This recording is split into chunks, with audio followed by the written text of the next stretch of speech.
Dahil isang araw na lamang, 2 oras na lamang bago kami magwakas nung final nila yan at 2 linggo na lamang ang sesyon ngayon, sabi ko, di ba? Ang pinakamalayo ng pwedeng magawa ay mag-issue ng summons.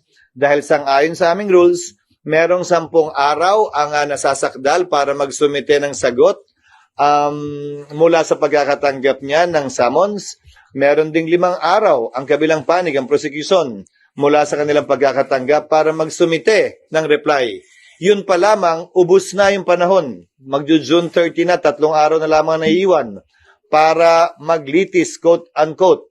At magtatapos ang authority ng mga House prosecutors ng June 30 dahil tapos na ang Kongreso ng June 30. So walang naaksayang panahon dahil nagawa namin lahat ng tinakdang gawin sa ilalim ng 19th Congress.